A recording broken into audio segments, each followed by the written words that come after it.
Blouse शिवून उरलेल्या ह्या तुकड्यापासून आज आपण एक लेडीज पर्स तयार करणार आहोत। त्यासाठी मी हे ब्लाऊजचं तुकडा कट करून घेतलेला आहे, त्याचबरोबर हा गोणीचा तुकडा आणि अस्तर एक कट करून घेतलेला आहे। अशा आपण 2 पीस कट करून घेतलेले आहेत, अस्तर, गोणी आणि हे मेन कापड। तर प्रथम आपण अस्तर बाजूला ठेवून हे दोन्ही पीस जोडून घेऊया। तर याची रुंदी 8 इंच आणि लांबी 13 इंच घेतलेली आहे। त्याचबरोबर याची रुंदी 8 इंच आणि लांबी आपण 7.5 इंच घेतलेली आहे।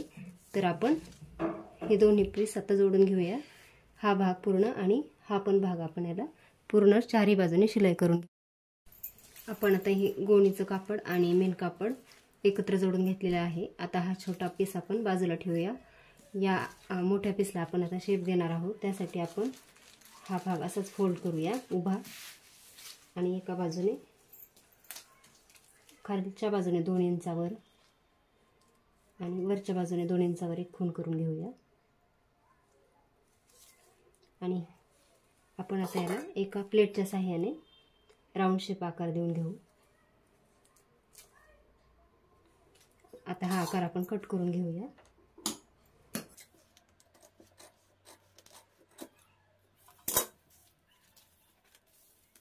आता आपण चेन जोडणार आहोत। चेन जोडण्यासाठी आपण हा भाग एका बाजूने याला आता शिलाई करून घेऊया। आता आपण हा भाग असाच दुमडून आपण याच्यावर एक दाबटीप टाकून घेऊ। चेन लावून घेतल्यानंतर आता आपण याला वेलक्रो पट्टी जोडून घेऊया। त्यासाठी आपण चेन लावलेल्या भागापासून 1.5 इंच अंतर खाली ही वेलक्रो पट्टी आपण मधोमध जोडून घेऊया। आता आपण हे अस्तर या चेनवरती ठेवून शिलाई करून घेऊया। आता याच्यावर शिलाई करून घेतल्यानंतर आपण हा भाग असा सुलट करून या अस्तरवर आपण एक दाबटीप टाकून घेऊ। दाबटीप टाकून घेतल्यानंतर आपण या चेनमध्ये रनर घालून घेतलेला आहे। आता आपण हे अस्तर याच्यावर सुलट कापडावर असेच ठेवून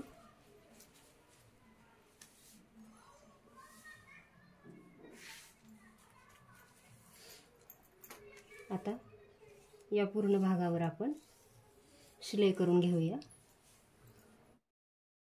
पूर्ण भागाला शिलाई करून घेतलेली आहे। आता आपण हा जास्तीचा साईडचा भाग कट करून घेऊ।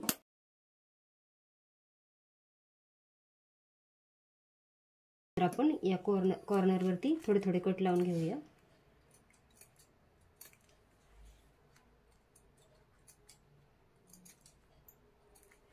आणि आता आपण हा भाग इथून चेनच्या पार्टमधून सुलट करून घेऊया।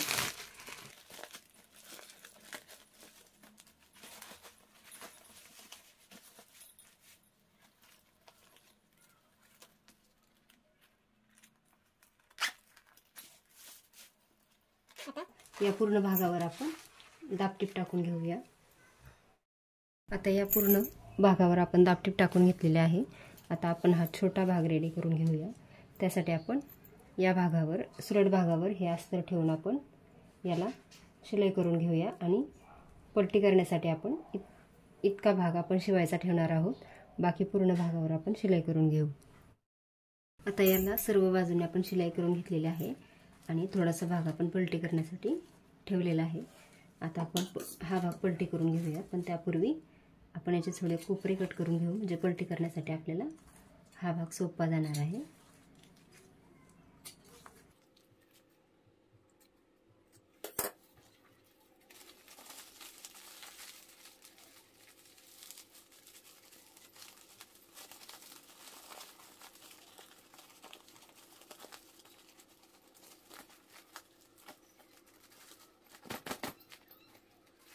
करून घेतल्यानंतर आता आपण या पूर्ण भागावर दाबटीप टाकून घेऊया आणि हा भाग थोडा फोल्ड करून शिवून घेऊया। या पूर्ण भागाला आपण दाबटीप टाकून घेतलेले आहे। आता आपण त्याचा मध्य काढून घेऊया। मध्य काढून आपण या मध्यावरती एक खूण करून घेतली आहे आणि आता आपण हा भाग घेऊन हा भाग आपण असा चेनच्या थोडंसं खाली ठेवायचा आहे आणि आता आपण इथून इथपर्यंत आणि इथून इथपर्यंत तसेच हा मध्ये खूण केलेला आहे त्याच्यावर आपण आता शिलाई करून घेऊया। या बाजूने तसेच मध्ये शिलाई करून घेतल्यानंतर आपले हे पॉकेट तयार झालेले आहेत. आता आपण हा भाग असाच उचलून या मधल्या भागाला आपण धरून शिलाई करून घेऊया. आता या मधल्या भागाला आपण शिलाई करून घेतलेली आहे आणि आता आपण वेलक्रो जोडून घेऊया. त्यासाठी आपण या वेलक्रोवर एक खूण करून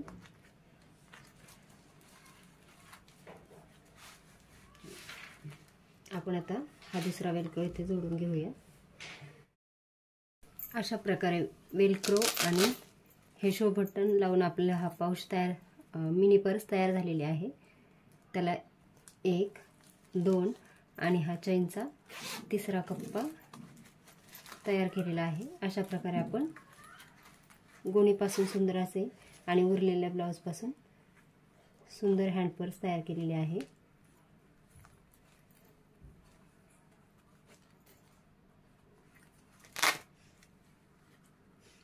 आणि हे गोणीचं कापड जरा कडक असल्यामुळे आपण त्याला पुन्हा एक दाबटीप टाकून घेतलेली आहे.